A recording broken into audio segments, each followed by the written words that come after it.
상장되어 있는 기업 중에선 사실 이노데이터가 가장 두드러지고요.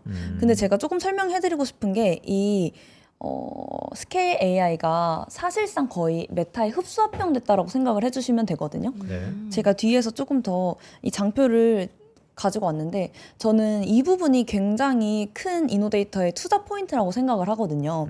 이게 뭐냐면 경쟁 구도의 변화예요. 이 스케일 AI랑 메타가 스케일 AI를 인수하면서 여기서 오는 기회가 굉장히 크다고 보고 있는데 메타가 이제 스케일 AI를 약 14억 3천만 달러를 투자해서 CEO까지 영입을 했습니다. 결국에 스케일 AI는 사실상 이제 메타의 슈퍼 인텔리전스 팀으로 편입이 된 거죠. 그렇기 때문에 스케일 AI는 이제 메타 중심의 비중이 커질 수밖에 없는 거고 이전에 빅테크들 중에서도 분명히 스케일 AI랑 같이 일하고 있었던 회사들이 있을 텐데 네. 예전만큼 이제 스케일 AI한테 이제 이거 해줘 저거 해줘라고 요청하기가 조금 어려운 상황인 거죠. 그렇기 때문에 이제 빅테크들이 당장 대체할 수 있는 회사를 찾게 되는데 이미 빅테크와 협업하고 있는 게 이노데이터이기 때문에 이 이노데이터가 반사수혜가 크게 가능할 거라고 저는 예상을 하고요. 결국에는 이제 스케일 AI와 함께 일하고 있었던 기업들이 이노데이터가 조금 뺏어올 수 있는 기회가 아닌가라고 보고 있습니다. 근데 이 스케일 AI가 메타에 인수되고 나서 이노데이터의 실적에는 영향이 없었나요? 네, 아직은 없었고요. 사실 네. 이 흡수합병 되는 게 6월 1일자로 제가 흡수합병 된 걸로 알고 있거든요.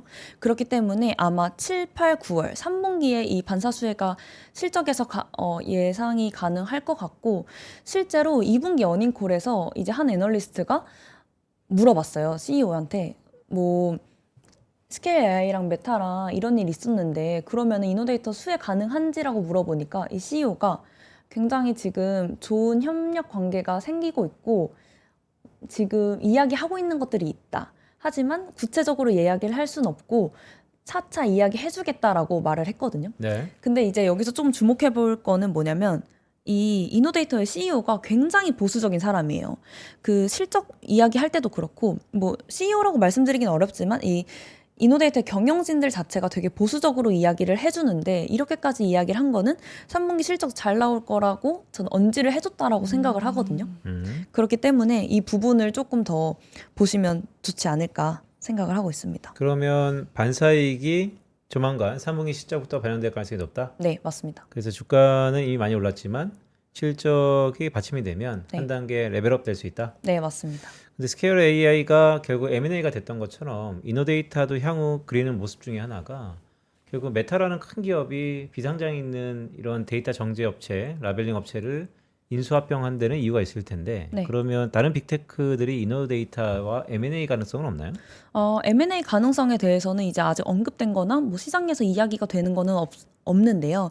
사실 스케일 AI 같은 경우에는 메타와 함께 일을 하고 있었던 게 컸었고 이노데이터는 포트폴리오 자체가 고객의 이제 비중이 거의 비슷하게 있었기 때문에 이런 부분에서는 아직 뭐 이야기가 나온 게 없었기 때문에 오히려 상장되어 있는 이 이노데이터 기업을 조금 더 보면서 네, 투자를 한번 생각해 보시면 좋지 않을까라고 생각을 했고 네. 여기다 하나 더 붙여서 말씀드릴 게 바로 이 이노데이터의 성장 동력이 될 수 있는 부분인데요.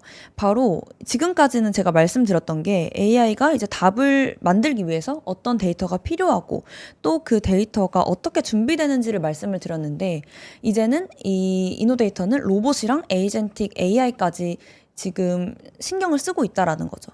실제로 IR 자료 보시면 계속 이와 비슷하게 이런 일을 했다라는 사례를 계속 올려주고 있거든요. 결국에 지금 이뿐만 아니라 앞으로 이제 이노데이터가 지금 어떤 사업 이 부분에서 어떤 계약이 있었던 건 아니지만 앞으로 이제 계속 이런 일이 있을 거다라는 거를 조금 가능성을 언급을 하고 있고 실제로 그렇게 된다고 했을 경우에 이 이노데이터의 주가뿐만 아니라 기업이 굉장히 커질 가능성이 있는 거죠. 근데 말씀 중에 로봇의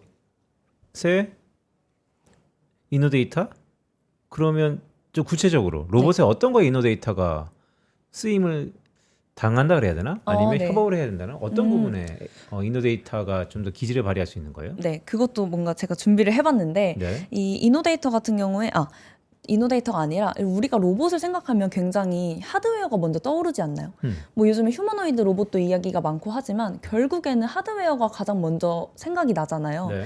근데 이 하드웨어뿐만 아니라 로봇이 제대로 작동하기 위해서는 이 AI가 학습할 방대한 양질의 데이터가 필요하거든요. 예를 들어 이런 거죠. 뭐 이거는 별개의 이야기지만 테슬라의 휴머노이드 로봇 보면 뭐 이렇게 팝콘 전달해주는 그 영상 혹시 보셨어요? 팝콘. 네. 그 팝콘 전달해주는 영상 보면 네. 그걸로 예를 들으면 이제 그 휴머노이드 로봇이 사물을 잡기 전에 이 물체가 팝콘인지 컵인지 유리인지 이런 것들을 구분할 수 있어야 되잖아요. 근데 이거를 하기 위해선 이 라벨링이 잘 되어야 하거든요. 네. 근데 계속 말씀드렸던 것처럼 이 이노데이터는 라벨링을 해주는 회사잖아요. 그렇기 때문에 이런 데이터를 이노데이터가 제공을 할 수 있고 이뿐만 아니라 뭐 자율주행이나 로봇 같은 것들 보면 가상환경에서 이제 시뮬레이션 자체가 잘 되어야지 잘 작동이 되는데 이런 부분도 이제 이노데이터가 이 데이터 학습을 데이터를 제공을 해줄 수가 있는 부분이 있고 더 나아가서 이제 로봇이 사람의 말이나 제스처를 이해하기 위해서는 이런 언어 행동 데이터가 필요한데 이런 것 역시도 이제 이노데이터가 제공을 해줄 수 있다라는 거죠.